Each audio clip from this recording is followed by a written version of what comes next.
Hello everyone, welcome to William and the Magic Box. Today on our show, we are going to have Gabriel. Gabriel is from San Diego in California in the USA. So let's see what Gabriel has to say. Enjoy the interview. Hi, good Hello, morning. good morning Gabriel, how are you? I'm great. How are you? I'm very well. Thanks so much for taking the time this morning for the interview. Thank you. Yeah, absolutely. I forgot it's not good morning for you. It's what, good afternoon or good evening? Yes, early evening already. Yeah. My God, I love your background. You've got a lot of superheroes behind you. Yeah, I do. I collect superhero stuff. I'm a big nerd. Oh, wow. And how long have you been collecting them for? Probably around 10 years or so. Wow, you have a big collection. Impressive. Yeah, thank you. Gabriel, tell me, where are you from? I'm from San Diego, California. So tell me what the best part of living in San Diego. Best part about living in San Diego is probably the weather and the people. The weather here is pretty much beautiful year round, and the people are really relaxed and chill and very friendly, and it's a very diverse community, so there's people from everywhere. So it's just a really fun city to live in. Never gets too hot, never gets too cold, and the people are amazing here. We have people from all different types of backgrounds, and they're all very friendly, very chilled, laid back, Southern California vibes. So I love living here. And that's the place where you've been raised and you grew up? No, I was actually born and raised in Tucson, Arizona. And after I was done with school, I graduated from university and then transferred with the company I was with to San Diego. And I've been here in San Diego for about 15 years. Oh, About, wow, long time already. yeah, it's pretty much home now. This is, where I have roots, and this is what I consider my home. And your family all back in Arizona? My father lives here. He retired and moved to San Diego as well. My mom lives in Tucson, and then I have siblings and cousins and family kind of splattered all over the United States. Wow, wow. And tell me, what do you do for a living, Gabriel? I have two jobs. I work in financial services industry. I'm a manager for a credit union, and then my second gig is I'm a portrait photographer. Oh, wow. So tell me a little bit about both of your jobs. Well, on the serious side, the financial services industry, I've been in that since pretty much before I started college. I've been in that industry for over 20 years. So I've been doing it for quite some time. It's enjoyable for me. I like working with my team that I work with, supervising them and helping them being successful in their roles. But my real passion is photography. I define myself as an artist and as someone who's very creative. So I love being able to interact with people and photograph them and make them look good. And I also love just traveling and taking pictures of all the places that I've been able to visit. Amazing. And mainly, do you photograph for people or places as well? Mainly people. I love interacting with people, and I love being able to take pictures of people and all types of different people. I love the thing that I find most beautiful about people is the differences that we all have, and not just physical, but also individual, your perspectives, your outlooks on life, and I try to incorporate that into my photography, so that the work does say a little bit about the subject. But I love shooting, men, women, children, families. I like shooting all types of different people. I also like doing street photography, so traveling and kind of meeting people on the street and asking if I can take their picture, or sometimes taking a picture from the distance where it's just it looks beautiful, and you don't necessarily want to run up and ask them if you can take the picture, because then it would sort of ruin the image. But most of the time it's pre-planned, and I try to get to know the person before I start shooting them. Amazing, amazing. Okay, so through the journey, I'm going to explore a little bit more about your career as a photographer and also about your point of views. Are you ready to go on a beautiful journey through your memories life? Yeah, absolutely.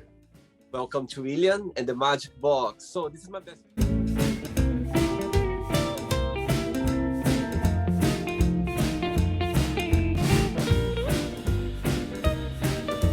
of random fun questions, okay? I'm just gonna play a song now just for us to get in the mood a little bit before the first question. Ready? Yeah, let's do it. Let's do it.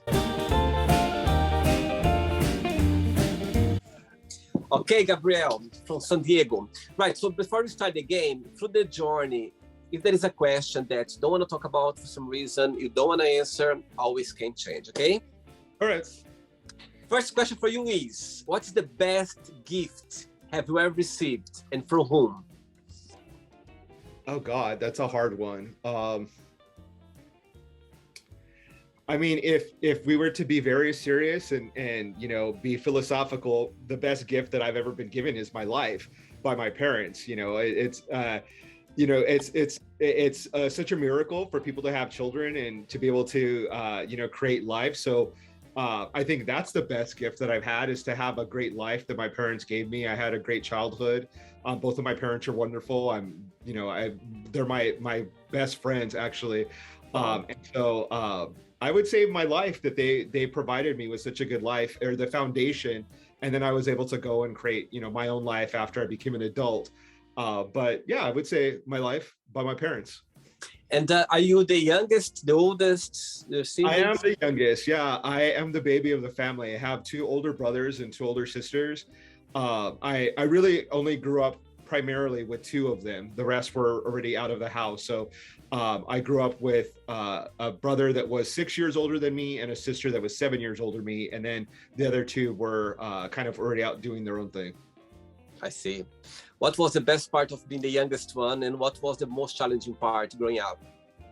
I think the best part of it is that I definitely did feel protected in a certain sense, because all of my brothers and sisters, I think,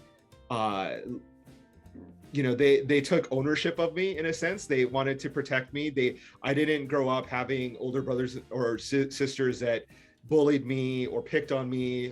It was the opposite of that. They kind of looked at me as someone they needed to take care of. So that was a good thing. The bad side of that, or the flip side of that, is that I was under their shadow a lot. So one of the reasons why I wanted to leave my hometown is that I wanted to have my own identity.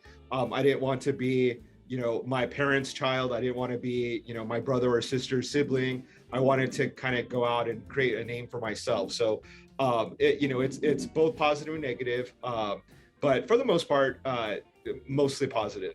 Very good. Next question, let's do it. Next question for you is, if you could be any age, what age would you choose and why?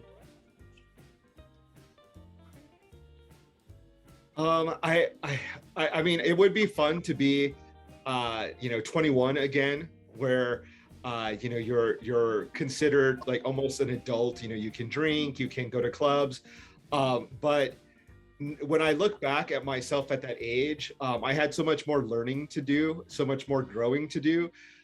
So I would maybe, I don't necessarily really wish that I was a different age, but fun years were late 30s, 40s. I think I had a stronger sense of my identity, and I really enjoyed my life a lot better because I had certain things figured out. I still have a lot of learning to do.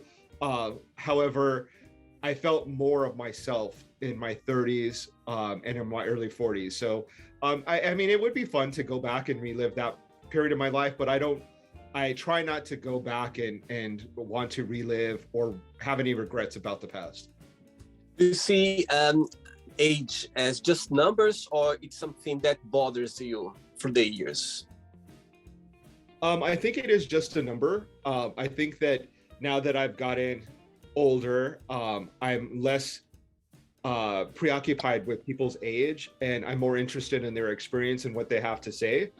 Every once in a while I am a grumpier old man, and I'm, could be more tolerant of younger people, especially when, someone who is younger thinks that they, know it all. They think they have everything figured out. But I remember that I was that way at that age as well. So there's a bit of energy that comes from young people that have that energy to go out and conquer the world. But certainly I've met people who are in their 70s that are creating, that are vibrant, that are out doing very interesting things. And I myself, I'm always on a path of learning, and I love to begin new things and start down new paths. So nothing begins and ends at a certain age. You're developing until your last moments, I think. I think aging is a beautiful thing. It's a gift for us to be able to age. You know what I mean? To see this new experience of life. When you are age, you come with age with more. You are more wiser. You see life in a different way. You kind of slow down more as you're younger. So it's a beautiful thing. I think we always should be grateful for the age we are at right now, because that's. When you look back, go like, my God, it's nice to be at this age now and see the past. We went through so many, insecurities, different things that now for us, it doesn't mean anything.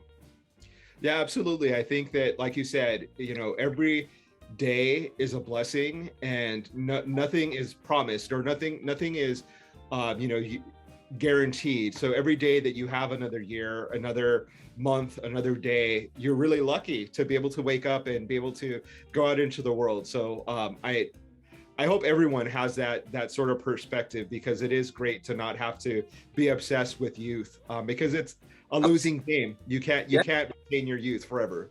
Absolutely. Next question. Let's do it. Before the next question, so tell me how photography came into your life, how everything started. When was the moment that you thought, oh my God, that's something it's my passion? How did everything started? Yeah, absolutely. So I think that I've always been a very creative person. I'm also, I like to draw, I like to paint. And so I'm just naturally a very visual person. But as a young person, I remember looking through my mom's fashion magazines and being very drawn to the fashion photography that was there. I liked watching movies and really enjoying the visuals of the movies. And then getting cameras, even at a young age, I always loved taking pictures, looking at the end result with film.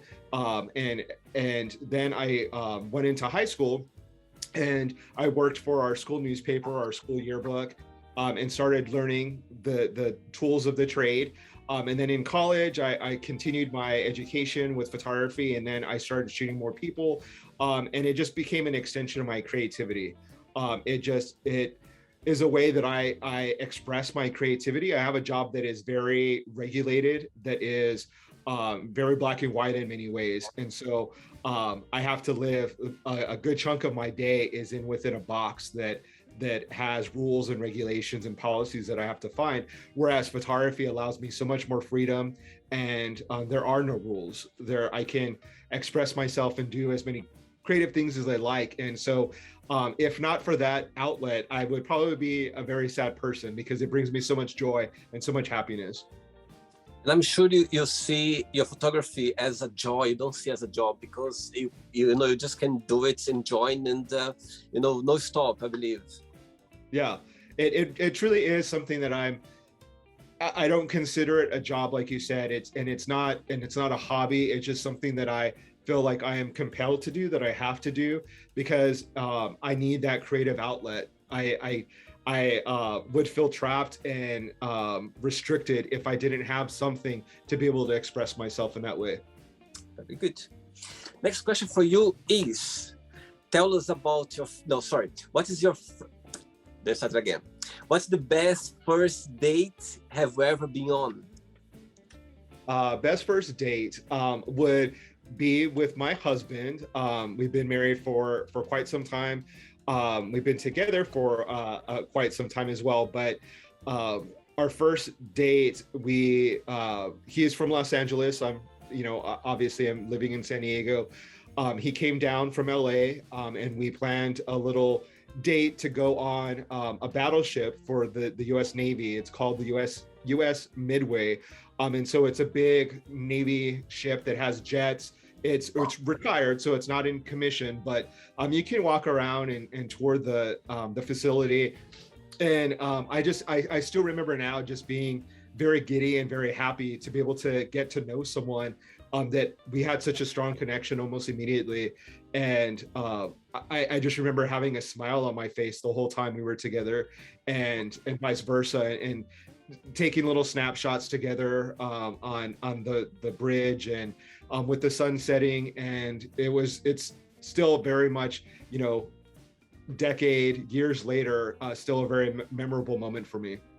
Oh, very sweet. Your stay, I could make a picture. I was just imagining the moment you both of you walking around. Oh my God, it's beautiful. And how far is Los Angeles from San Diego, by the way? San Diego and Los Angeles are about 2 hours, an hour and a half apart.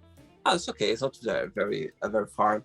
Saying that, what's the biggest similarity between both of you, and what's the biggest difference? Between my husband and I? Yes. I think we have a very similar outlook on life. We share the same values. We have the same vision for our future. And so that makes it very easy for us to be together, because we want the best, the same things in life. And the thing that maybe makes us different is I am creative in the artistic sense of photography and art. He's very creative in other ways. We don't share the exact same skills when it comes to our creativity, but we can still share that same common ground. He has a background in musical theater, and so there's creativity with that. So we can appreciate art together. And even though we are not skilled within that same talent, it still allows us to be able to enjoy that same common ground, and still kind of teach each other about that. I try to teach him some photography skills, and he teaches me about musicals and theater, and so it's a lot of fun. Amazing. I can see your eyes shine and talk about him. Next question. Okay, Gabriel from San Diego. Next question is, what's the best advice have you ever given? Wow, that I don't know. I think that I have mentored some people, but I think that I try to advise people just by living my own life, and setting an example, trying to be true to yourself and who you are. And I do have nieces and nephews who are also LGBT. So I think that in some sense, even though I didn't advise them on how to live an authentic life, just me living an authentic life may have helped them. I haven't had that conversation with them specifically, but I hope that it may have made their coming out process or their life a bit easier, knowing that I walked that same path at one point and had to go through those same struggles. So I may not verbalize advice to younger people or to my peers, but I try to just live by an example, and live a good life, and be selfless and caring, and hopefully that rubs off on other people. Saying that, Gabriel, did you always have the support of your family, being gay, as a gay boy? When you came out, did you kind of had the support, or was, let's say, a big challenge? So I came out rather late. I came out when I was 28 years old, and I come from a very religious background. I went to a private Catholic school from kindergarten through high school. However, it was a very liberal, very open environment. I was very fortunate in the sense that the Catholic teachers and administration that I was around, they were very open. They talked about homosexuality not in a negative way, but as something that exists. And they actually had one particular class, I believe in my senior year, they had someone come talk to us that was living with HIV. And so I think they were very progressive. This was back in the mid 90s, late 90s. And they're very much like sort of, I want to say like the hippie Catholics, the Catholics that are very liberal and very loving and very open. I was fortunate in the sense that I never got told that homosexuality is a sin from my school. That just was not their focus. They focused on being a good person, our academics, and so I didn't have that. In a larger sense, I know that the Catholic Church does have some very strong opinions about the LGBT community, but that didn't necessarily impact me in my formative years. Both of my parents are very liberal. So when I came out to them, I think initially they did have some concerns just as a parent, making sure that I was safe, that I would make good choices with my life and with any potential partner that I have. I think that at a certain point they are, maybe grieving for the life that they had in their head for me, that they had planned out. But then it was a quick transition. I never felt not accepted. I always felt loved. And I have, like I said, I have very great parents. I have, parents that were very loving and accepting of me immediately. I initially had a little bit of hesitation coming out to them because I think that it's hard for anyone coming out, regardless of being, your parents being the most liberal people. Absolutely. It's still hard to come to terms with that. But I know and realize that I'm very fortunate that I had a positive experience and had very good parents that just loved me regardless of my sexual identity. And so I'm thankful for that. Amazing. That's beautiful. And saying that, Gabriel, being gay in San Diego, it's you feel safe, it's approachable, the gay community are very supportive. How is your view on the gay scene in San Diego? Yeah, we have a very vibrant, strong gay community here. There is an area of town called Hillcrest, and that is sort of like the Castro district in San Francisco. It's where a lot of gay bars and clubs are. And so it's sort of where people go to feel safe or to be able to express themselves without any maybe worry or concern. Just like a lot of places, I think that there is still a sense of watching and being aware of your surroundings. Unfortunately, I think for the LGBT community, we're not at the place where we can be 100% comfortable, because you never know when someone could be coming into your neighborhood, could be coming into your community, who wants to do something mean-spirited or aggressive.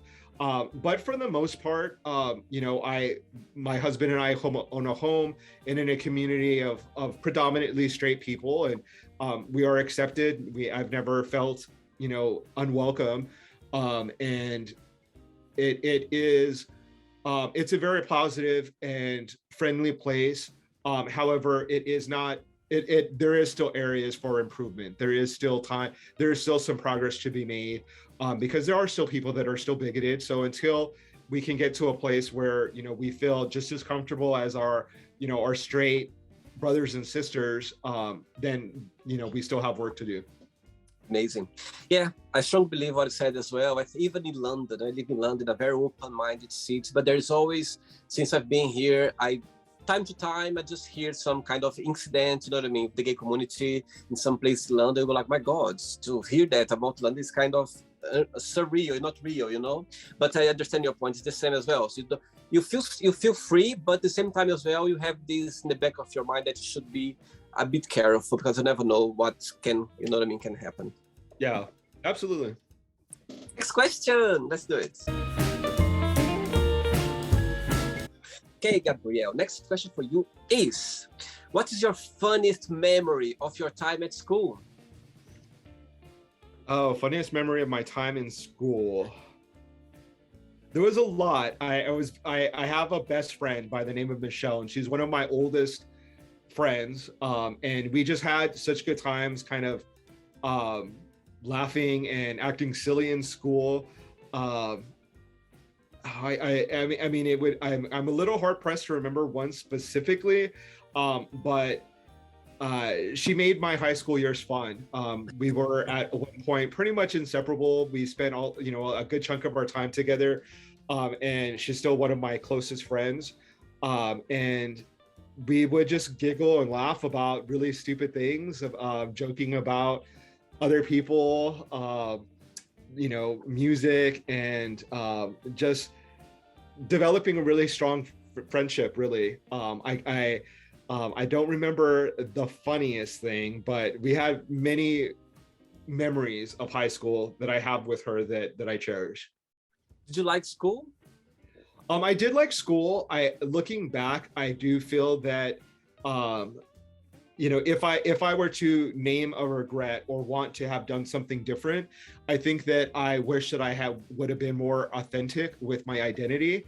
I was still in the closet, obviously, and so I feel like a portion of myself was not true. That people that I went to high school don't really know me because I wasn't living authentically, and so. If I could have, had a stronger sense of who I was at a younger age, it would have been great. But I know that I had to go through the steps that I had to go through to get to where I am now. So I wouldn't necessarily change it, but things might have been different had I been able to, had the circumstances been slightly different. I think all of us, we have this feel in the back of our mind, but like, my God, I wish I knew that in the past. I wish I could express myself in that way. But just part of learning and growing and, learn about ourselves. It's meant to be this way. Yeah, and I think it would be, I think, a small minority of people that look back at high school and say, "Oh, it was perfect. I loved it. I have no regrets." Yeah. Because you're a baby. You're still developing and you're still learning who you are. And so I would say that probably a lot of people, whether they be straight or part of the LGBT community, say, "Oh my God, I'm not even that person anymore. I don't recognize who that kid was." Because you're just a piece of clay that you have yet to be molded into who you want to be. But that's what makes high school interesting, is that you develop some friendships, some fall by the wayside, some stay for life, and it's a very similar experience for most people. And I believe that you're saying that in the end of the day, it's not just us going through the same thing. Everyone else was going in the same boat, you know what I mean?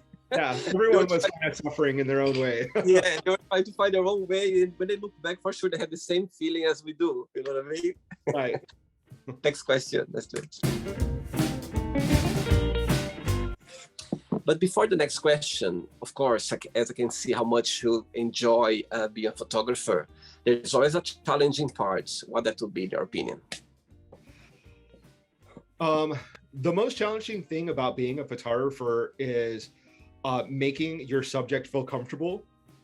It's a very vulnerable position to be in front of a camera, knowing that other people are going to look at this image of you and could be judgmental, could critique, your face, your body.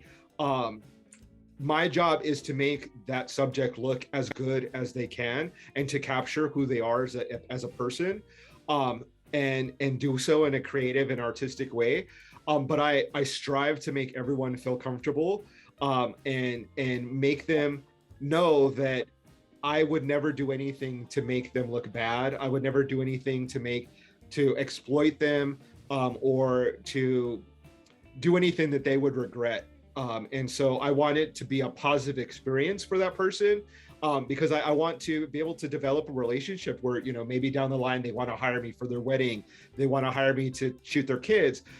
So it's the most challenging, but it yet is the most rewarding, of building a relationship with your clients and with your subjects of your photography, because that's really is what photography is all about. Unless you're taking pictures of nature and buildings, you have to have really good people skills in order to be able to bring that out of people.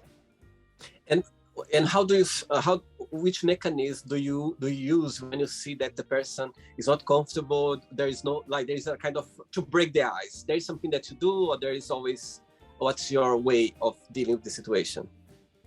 I try to use humor. I try to make it fun and make little jokes. I'm very goofy. I'm very clumsy. So I let them know, like, hey, like, don't worry about it. Like, I'm gonna be clumsy. I'm gonna be awkward. And I let them know that I'm not judgmental. I'm not judging the way they look. I'm not judging any particular flaw. I'm looking for to create an image of them that they can be proud of, that I can be proud of.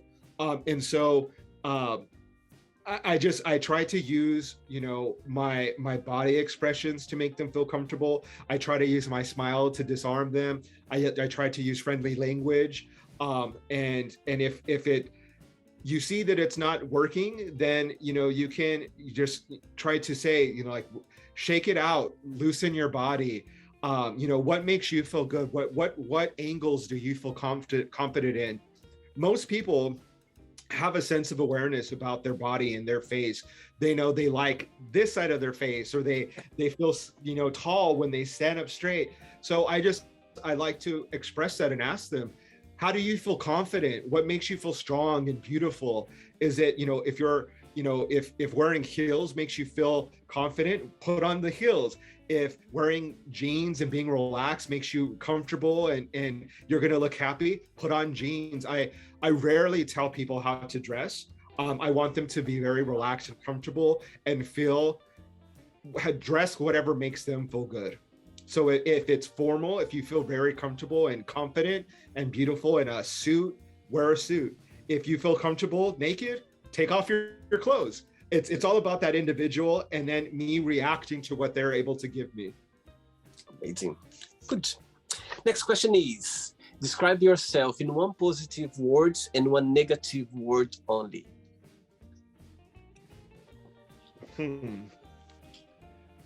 So positive, I would say that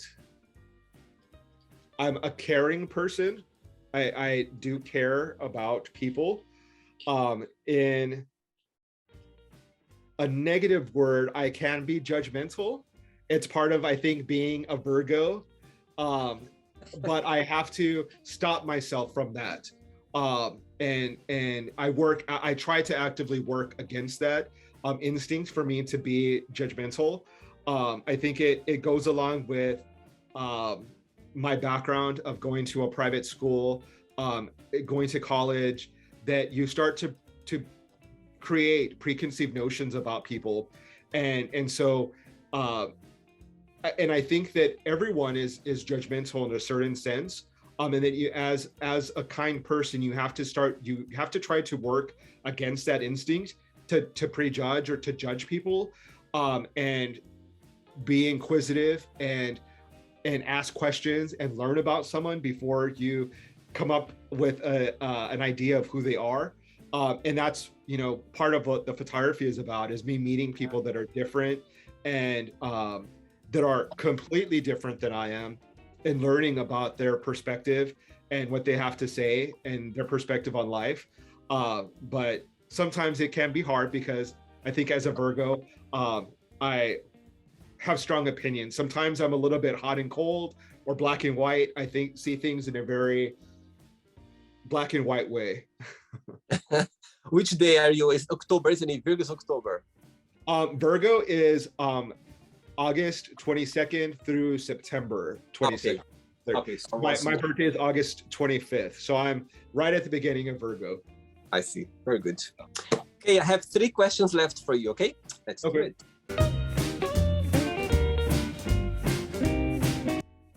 Hey, Gabriel, next question for you is, which book had a big influence on you? Oh, wow. I'm a big reader. So anyone that knows me knows that I'm a bookworm. I have hundreds of books.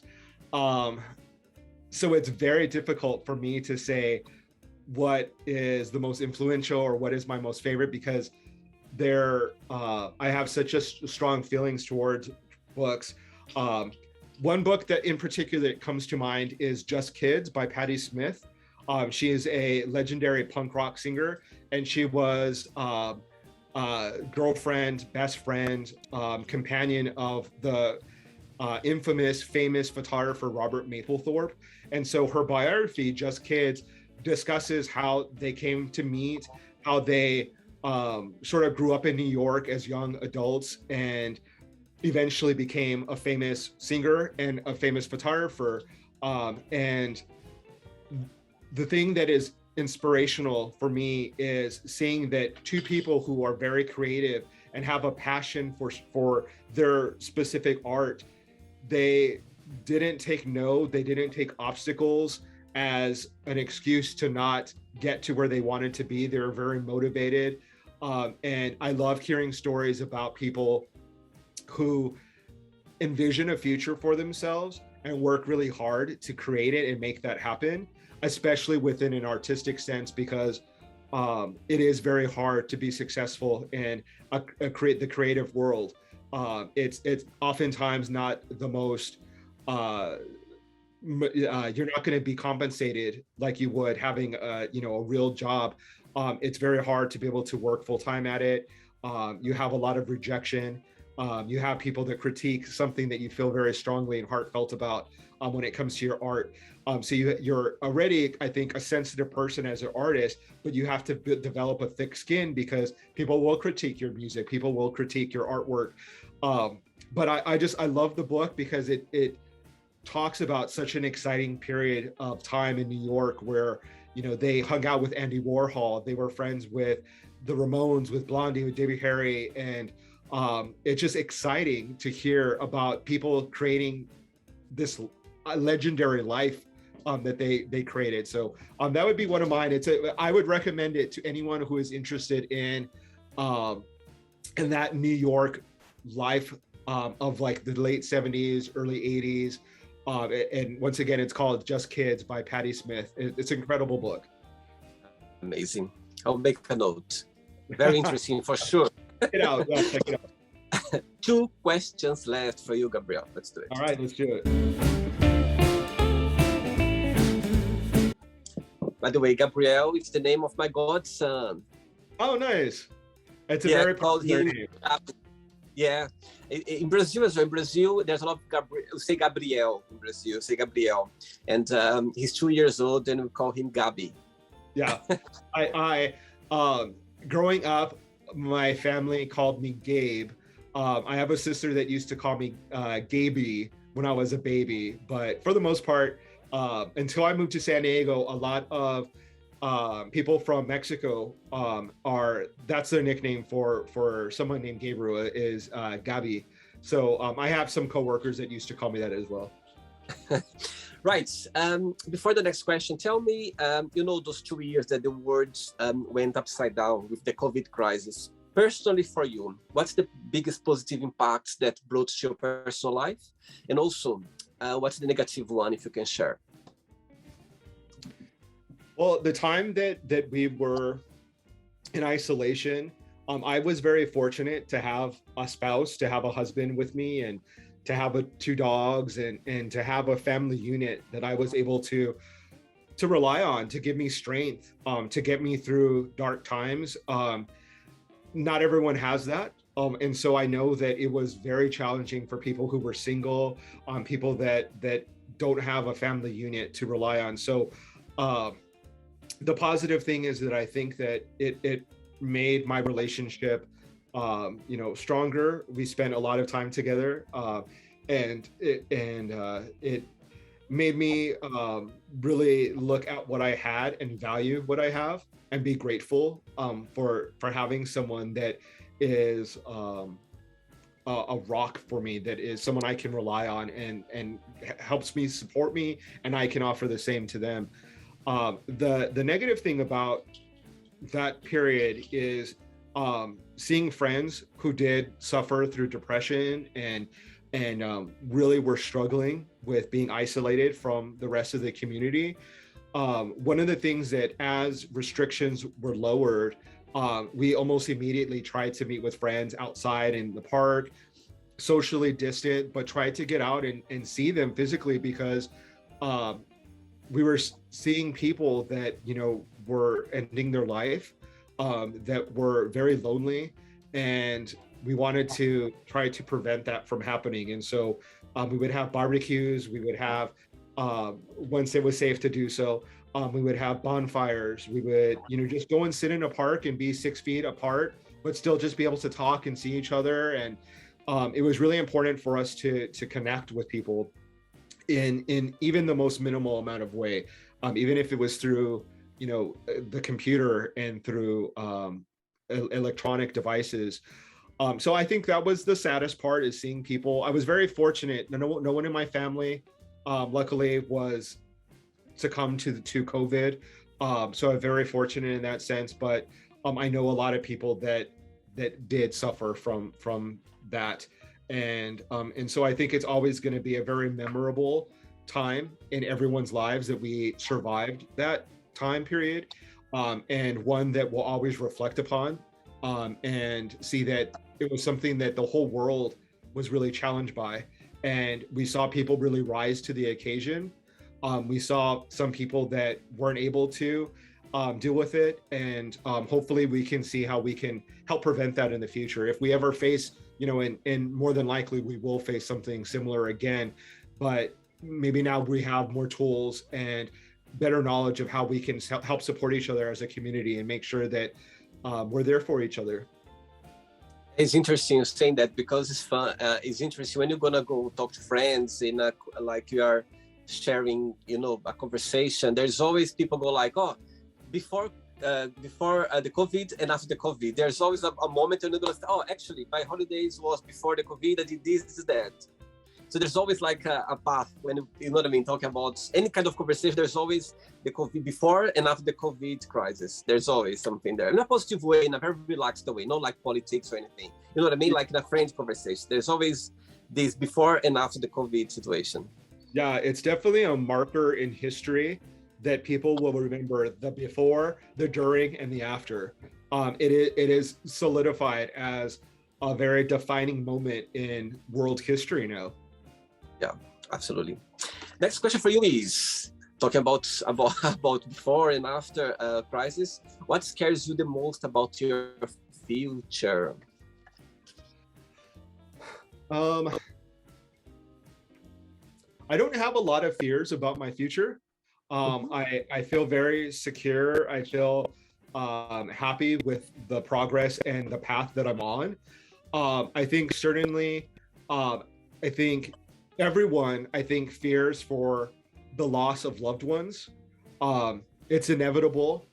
It happens, especially for people my age who are, getting to, midlife age, and their parents are getting older, and they will transition into the next life, or the next step for them. So I fear for that. I fear for my parents, for uncles and aunts who are getting older.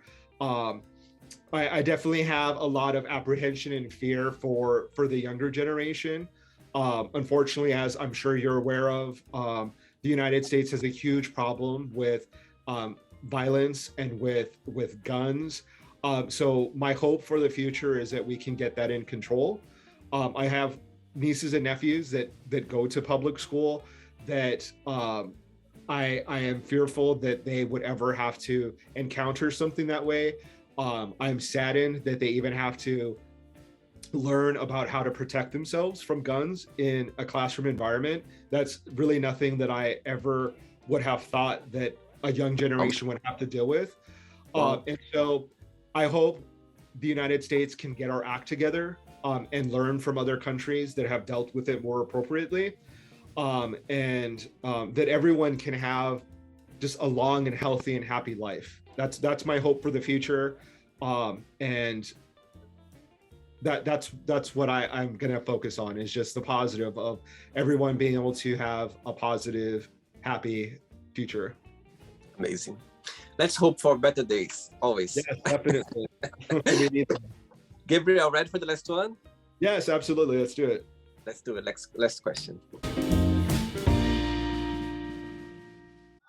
But before the last question, I would like to ask you one question in two ways. First one, when you look back or through your career as a photographer, if you can pick just one, maybe a session that you had that was very special, or a photography that you took that was like, oh my God, that was something that I will always remember. I'm always gonna remember that. And the second part of the question is, people watching the interview, would you like to become a photographer or start a career as an artist photographing? What would be your best piece of advice? Yeah. So I easily remember my favorite photograph is of my mom when I was in high school. I had an assignment to take a picture of a person, a portrait, and very last minute, it was, I think, on like a Sunday, very early in the morning. I asked my mom, "Can I take your picture?" And I remember she wrapped a shawl around her body. She put on a hat, and we went into our backyard, and I took this picture of her that is so my mom, so uh just brings me so much love and joy by looking at it. It's definitely my favorite picture that I probably have taken, just because it's so specific and it's such a moment in time, and I cherish it because I will have it forever. And it was such a simple image, and it's yet so meaningful for me. And I've showed it to other people, and I think that it expresses the love that both my mom and I have for each other. And that image speaks volumes to our relationship and our love. And I love it. It's my favorite picture that I've ever taken. Wow. If I were to offer advice to people that want to get into photography, is to just start doing it. Develop your eye. If you do not need fancy equipment, you don't need expensive cameras, lenses. Certainly, they can make your job a lot easier. But use your phone. If you have an iPhone, it has a great camera on it, actually. And start taking pictures. Take your phone with you everywhere. And most people do take their phone everywhere. But just start documenting everything you see. If something captures your eye, shoot it, and shoot it more than once, and try to look at things from different perspectives, and be inquisitive. If there's an event that is happening that you think might be interesting, that you would want to share with other people, go and take pictures and then share it on Instagram. Document your family and your friends. Be the person that's always taking pictures, because they're valuable moments in time. And even if you're taking pictures of yourself, I think that selfies are a great way to develop your eye and to develop your comfort in your own body and your own sense of identity. Get really creative. If you want to, drape a blanket on you and create weird shapes, if you want to put makeup on, just do it. Just go out and start shooting, and you'll start developing your eye, and then you can start focusing on the technical aspects of photography. But the most important thing is just to do it. Don't be too worried about the equipment, what other people will say.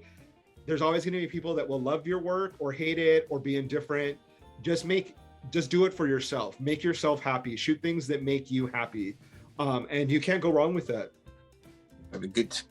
Last question for you, Gabriel. If someone came up to you and offered to tell your future, would you accept it or not, and why? I think that I would decline if it was truly someone that could see the future, because it would just give me too much anxiety. Knowing the future, I like to live life with a bit of uncertainty. I do like to plan for the future, but not knowing what is going to happen is what makes life exciting. If someone told me something that was bad, or maybe not something that I wanted for myself, I would just it would fill me with too much dread and too much anxiety. So I would politely decline. I like what you said. I'll politely decline. I love it. Yeah. Unless it was winning lottery numbers, then I would say yes, give it to me. Please. A very good friend of mine a few years ago said something that it stuck to my head. He said, "William, not knowing, it's a powerful place to be." And I always remember that sentence in my head. Okay, Gabriel, it's not the end yet. Let's play now the word association game, okay? I'm going to give away some words. Just tell one word that comes to your mind. Quick thinking, okay? Okay. So, I hope you are enjoying the interview. Before we do the word association game, don't forget to give a like, don't forget to share this video, and also don't forget to subscribe to our channel. Just click on the button right there. Thank you so much and enjoy the word association game. Let's start with life. Blessing. One word for love. Eternal. Money. Unimportant. Family.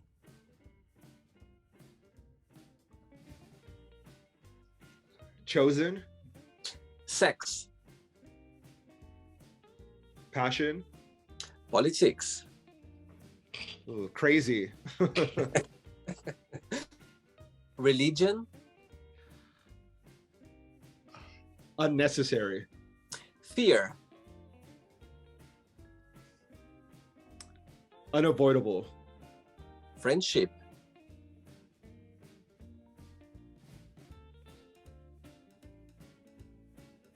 Oh God, how would my reaction to friendship? Value. Desire. I would say passion again. Okay. Regrets.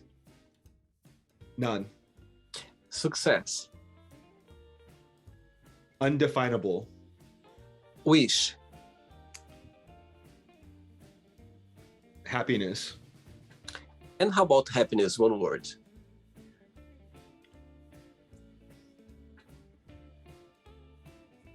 Love. One word for San Diego. Chill. One word for what's the name of your hometown again? Back Arizona? Tucson, Arizona. Right, one word for that. Hot. It's the desert. It gets very, very hot. USA, one word. Complicated. And the last one now, photographer, one word. Documentarian. I like that. Let's say now that there is a big event happening in San Diego with a lot of the big stars or the big well-known people around the world. They come all to San Diego, and they're gonna need one photographer to choose one person to do a photo shoot. Which person would you choose? What famous person would I want to photo? Anyone you could choose to make a photo session. One person. Which one would you choose? Oh God. There are lots of people that I would love to take pictures of that are famous. I'm trying to think of someone who is a chameleon that is really good at being able to take a lot of a variety of images. I would have to go back to like a model of the 90s, one of the supermodels. I would say maybe Naomi Campbell. Oh, yeah, she's famous Londoner. Yes. I was watching one of her interviews this week, and I was like, my God, she is beautiful. She got this beautiful, unique beauty. You know what I mean? Very fortunate that she was blessed with such a beautiful face and body. But I think that also what I like about her is she exudes strength. And she exudes power and confidence. Yeah. And she is very creative in her ability in her movements. They're very dancer-like. And I like working with people that are very confident in their movements. And it would be such a pleasure and oh my God, a dream come true if I could shoot her. There you go. The message is the universe. Let the universe get this interview with her. You might work together. You never know. Yeah, absolutely. Gabriel, let's pretend now I'm going to meet your lovely husband for a coffee, and I'm going to ask him, what is the most beautiful thing about Gabriel, and what's something that he still needs to work on, to improve on? What he would say? I don't know, maybe my sense of humor. I do like to make people laugh. I like to make him laugh. I think something that he would say I need to work on is maybe letting go of some of my anxiety, some of my control issues. I've been fortunate in that he's very, my husband has been instrumental in me being able to learn how to cope with anxiety in my life. I've been very supportive and understanding. but it is something that I still deal with to today. And I've gotten much better. At one point in my life, I couldn't fly. I was not Wow. able to get on airplanes. Now I've, traveled to Europe. I go on all kinds of different vacations, and I attribute a lot of that to my husband and being very supportive and understanding. But there are still moments that I have that I need to work on that. As you mentioned in the beginning of the interview, that your parents, they are your best friends. If I would ask the same question to them, would be the same answer? Um, I think that, yeah, I think that they both would say that I have a great perspective on life, maybe that I am humorous, that I am a thoughtful person, that I'm caring, that I'm a good person in overall, general terms. Um, I don't know if maybe necessarily they know about my anxiety to the extent that my husband does, but I think that maybe uh, my dad or my mom would say that I need to work on, uh, my confidence when it comes to my art and putting myself out there to be appreciated. I think to a certain extent, many artists, um, they question their art. They second guess themselves. They see their art and they have a love-hate relationship with it. At one point they can love it, at another point they want to tear it up and destroy it and not look at it. Um, and so it's a process to be able to get to the point where you can freely express yourself artistically and not be concerned about what other people will think. So I think that might be a possibility that they would say that for me, that they wish to see more confidence when it comes to my artistic endeavors, and that I'd be more concerned with what makes me happy, and expressing myself that way, and less concerned about what is commercial or what is popular, and just focus on what makes me happy. Amazing. That's what the parents always say. That's the parents always be, you know what I mean? They are there for sure. The Let's good play parents. now. Say again? I said the good parents. So we're lucky if you have good Absolutely. parents that support you and love you in that way. Yeah. Let's play now, Gabriel and the Magic Box, and you can ask me a question. But before you ask me the question, let's say behind you, you've got a lot of superheroes behind you. Which one is your favorite one? If you could pick just one of those behind you, which one that would be? So one of my favorite characters of Marvel, of DC, would probably have to be Storm from the X-Men. I am so envious of her ability to fly. I think to be able to fly would be such an amazing thing. I've had people often ask me, if you could have any superpower, what would it be? And immediately I answer, the ability to fly. I would love to be able to just fly wherever you want, go wherever you want in the world.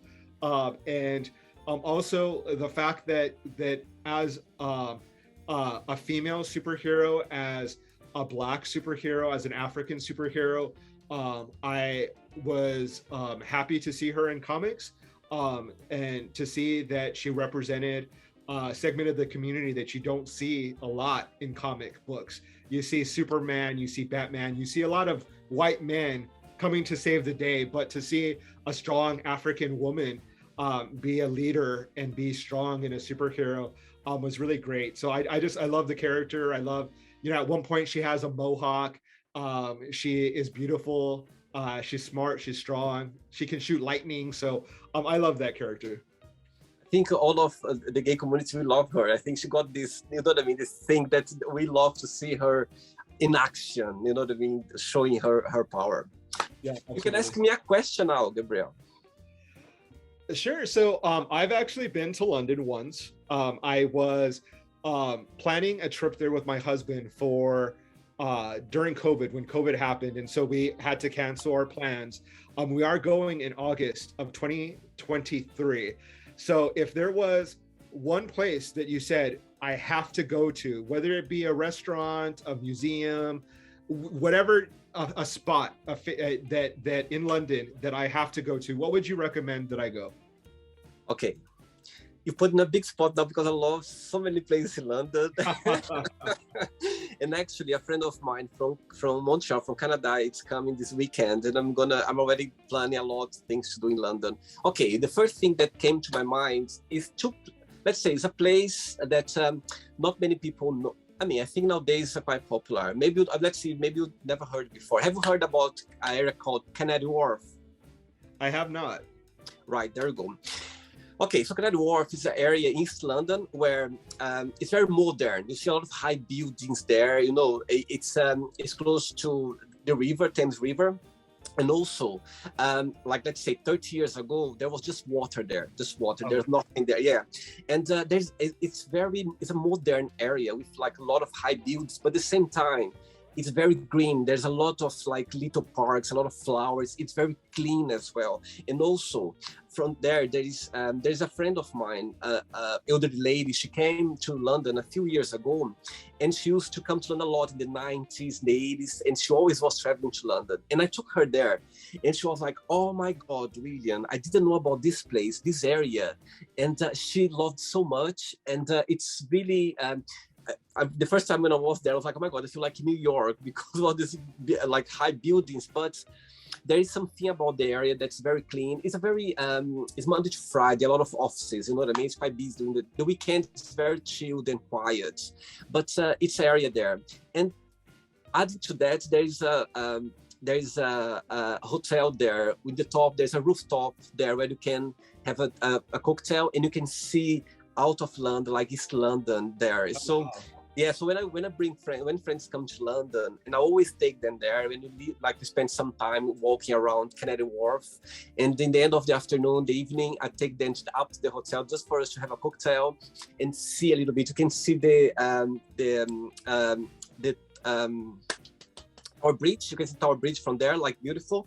And not just there, but it's a very the view from there, from East London, it's just beautiful. And it's an area that people, mainly tourists, they don't visit very often. I think they go to, you know what I mean, to Buckingham Palace, Big Ben. This is not the main area of London. And this area, East London, is very it's a relaxing area. It's good to go there for a walk, you know, to relax and see a little bit about East London as well. And you can get the tube, or you know, the underground, and get to central London like in 20 minutes. So it's not far away. And saying that, you are more than welcome. I would like to take you both there so I can explore with both of you, and in the end, you can go for a cocktail in the top of the hotel there. Absolutely, that would be amazing. Did you like the interview, Gabriel? I did. Thank you so much for having me. It was a lot of fun to answer your questions and to get to know you a bit. So thank you so much for having me. Thanks so much for taking the time. I think nowadays we are so busy with our own lives, and when someone take their time to us, I see as a gift, because I know how busy we can be and how our lives so fast right now. But before you go, if you can share a positive message or something that you live by. Yeah, absolutely. So I have a quote that I wanted to share with you and your audience. This is by Carlos Santana. I don't know if you know who he is, but very famous guitarist. He is Mexican. He is an iconic rock legend. He performed at Woodstock. So he's a very wise man as well. And he said, "The most valuable possession you can own is an open heart. The most powerful weapon you can be is an instrument of peace." And I think that being an instrument of peace is really important right now in this time, in this day and age. And I hope that whoever hears this will choose to be an instrument of peace. Oh, I love that. Amazing, amazing. Gabriel, regards to your husband, to your family, and we keep in touch. Thanks for the interview again. It was a pleasure, and I'll see you next year in London. Thank you so much. Take care. Bye-bye. Bye. So, did you like the show? Don't forget to give a like, share it, and also don't forget to subscribe to the channel. And if you'd like to be part of the show as well, first, subscribe to our channel, and after that, just go to our website, www.williamandthemagicbox.com, and send us a request saying why would you like to be part of the show. And I see you there. Bye-bye. See you next time.